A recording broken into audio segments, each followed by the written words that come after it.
Assalamualaikum warahmatullahi wabarakatuh. Hai semua, bagaimana kabar kalian dengan kuliah online ini? Semoga tetap baik ya, dan stay safe di rumah aja, nggak usah kemana-mana. Kalau mau keluar, jangan lupa pakai maskernya ya. Semoga kalian semua tetap sehat dan tetap dalam perlindungan Allah Subhanahu wa Ta'ala. Oke, saya mau perkenalan dulu. Nama saya Diana Mayang Sinta, mahasiswa Fakultas Teknik Universitas Jember, jurusan Teknik Sipil, NIM 19 19 10 30 10 18. Saya di sini mau menjelaskan tentang pengukuran sederhana. Bagaimana sih pengukuran itu dan apa kegunaan pengukuran itu sendiri dalam bidang pembangunan? Apa gunanya untuk kehidupan sehari-hari kita? Apakah pengukuran itu penting atau tidak? Saya di sini tidak akan melakukan pengukuran yang sulit. Saya hanya melakukan pengukuran yang sederhana, hanya menggunakan media ukur seperti meteran yang mudah dicari dan pastinya akan mudah digunakan oleh orang awam. Sebelum saya memulai praktek pengukurannya, mencoba mengukur, saya akan menjelaskan sedikit tentang apa sih pengukuran itu. Nah, kita mulai dengan apa itu pengukuran. Pengukuran merupakan suatu kegiatan yang berguna untuk membandingkan suatu besaran yang diukur dengan alat ukur yang digunakan sebagai satuan. Pengukuran itu sendiri sangat penting dalam berbagai aspek di bidang kehidupan, ya, mulai dari pembangunan, pembuatan jalan, dan sebagainya. Karena tanpa pengukuran, suatu bidang atau suatu tempat akan sulit untuk mencari hasil seperti luas, lebar, panjang, atau tinggi bidang atau tempat tersebut. Maka dari itu, kita perlu mempelajari hal-hal sederhana dalam pengukuran, yaitu dengan cara mengukur luas atau panjangnya sebidang tanah atau sebuah tempat dalam pengukuran yang merupakan dasar dari awal rencana pembangunan. Lalu bagaimana jika kita tidak mengukur atau tidak melakukan pengukuran sebelum membuat sebuah konstruksi bangunan? Hal itu tentu akan berdampak pada pembangunan nantinya. Bisa jadi pembangunannya miring ataupun pembangunannya tidak pas sesuai dengan yang dimau karena tidak melakukan pengukuran terlebih dahulu. Nah, maka dari itu di sini saya akan menjelaskan pengukuran sederhana pada bidang datar atau bidang horizontal. Semoga kalian nanti bisa paham dan mengerti dengan video yang akan saya sampaikan ini, dan semoga bisa menjadi pembelajaran bagi kita semua. Nah, jadi kali ini saya akan menambahkan keramik di luas tanah saya ini. Nah, cara menentukan berapa sih keramik yang saya butuhkan untuk tanah ini adalah dengan mengetahui luasnya, lalu dikalikan dengan keramiknya. Di sini sudah ada contoh ruangannya. Saya akan mengukur panjang ruangannya dari sisi sini ke sisi yang di sini. Di pojok sini bisa dilihat di sisi yang sini. Saya akan mengukur berapa panjangnya, lalu juga berapa lebarnya dari sisi ini ke sini. Setelah kita mendapatkan hasilnya nanti, kita bisa mengetahui berapa keramik yang kita butuhkan untuk tanah yang akan saya pasangi keramik nantinya.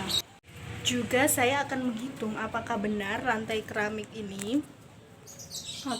ini jumlahnya sesuai dan pas dengan luasnya dari ukuran bangunan ini. Mari kita lanjut ke pengukurannya.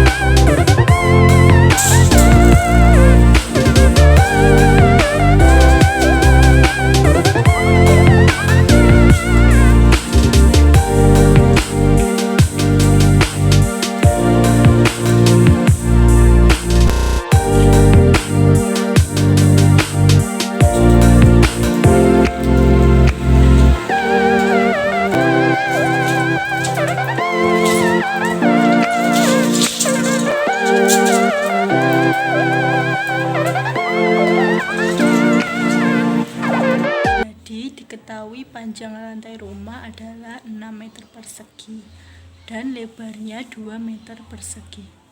Rumus luas adalah P kali L, yang berarti 6 meter persegi dikali 2 meter persegi sama dengan 12 meter persegi. Jadi kita bisa tahu luasnya adalah 12 meter persegi. Lalu pada ukuran keramiknya kita dapatkan ukuran 20 kali 20 cm dan satu kotak keramik berisi 5 keping. Jadi bisa kita simpulkan bahwa luas satu kotak keramik adalah 1 meter persegi. Lalu kita kalikan dengan luas lantai rumah, yaitu 12 meter persegi. Karena tadi satu kotak keramik ukurannya 20 kali 20 cm yang memiliki luas 1 meter, maka untuk mengisi 12 meter persegi lantai rumah tersebut dibutuhkan 12 kotak keramik. Karena 12 kotak, jika satu kotak berisi 5 keping, maka akan ada 60 keping keramik. Dan lantai yang saya ukur tadi keramiknya juga adalah 60 keping. Maka hasil perhitungannya adalah benar. Lalu untuk lantai yang belum dipasang keramik, jika lantai ini dipasang keramik, maka akan ada sekitar 13 keramik sesuai dengan perhitungan yang tadi. Jadi kita memerlukan sekitar 3 kotak. Jadi dapat disimpulkan bahwa pengukuran sederhana ini hanya untuk mencari panjang dari lantai rumah atau bangunan, dan juga lebarnya untuk mengetahui luasnya. Jadi setelah kita mendapatkan hasil panjangnya tadi dan hasil lebarnya tadi, kita kalikan dan akan ketemu luasnya. Dan untuk mengetahui berapa keramik yang dibutuhkan pun juga mudah. Jadi pertama kita hitung luas keramiknya seperti tadi. Panjang keramiknya atau ukuran keramiknya itu adalah 20 kali 20 cm, yang berarti luasnya adalah 1 meter persegi. Lalu hasilnya itu tadi, hasil luas keramik kita kalikan dengan luas lantainya atau ruangannya dan akan ketemu berapa. Lalu itu adalah patokan yang bisa kita jadikan untuk mengetahui berapa keramik yang kita butuhkan untuk lantai rumah. Kenapa sih kita harus mengetahui berapa jumlah keramik yang kita butuhkan untuk membangun atau untuk ditempatkan pada lantai? Karena kita bisa memperkirakan berapa biaya yang perlu kita keluarkan untuk membuat sebuah konstruksi. Jadi kita juga akan bisa menghitung berapa budget yang kita perlukan untuk lantai keramik dan untuk bangunan yang lainnya. Jadi kita harus memperkirakan dulu apa-apa yang harus kita ketahui. Dengan pengukuran sederhana ini salah satu contohnya. Yang saya ukur ini hanyalah pengukuran sederhana, sangat sederhana. Jadi hanya untuk menentukan berapa keramik yang dibutuhkan. Jadi tidak terlalu rumit dan sulit ya. Kita hanya perlu mengetahui luasnya saja untuk bisa tahu berapa keramik yang dibutuhkan. Untuk pengukuran yang lebih mendetail lagi juga masih banyak banget. Jadi saya juga tidak bisa menjelaskan di sini karena saya sedang menjelaskan tentang pengukuran sederhana di sini. Jadi saya hanya melakukan pengukuran sederhana seperti itu. Jika dirasa kurang paham, bisa melihat video lain yang mungkin banyak menjelaskan tentang pengukuran sederhana lainnya untuk konstruksi bangunan yang sederhana juga. Sepertinya cukup sampai di sini vlog saya. Semoga vlog saya ini berguna dan bermanfaat bagi kalian yang menontonnya. Dan semoga penjelasan saya ini bisa dipahami. Jika ada salah kata saya mengucapkan, mohon maaf dan mohon dimaklumi. Sekian dari saya.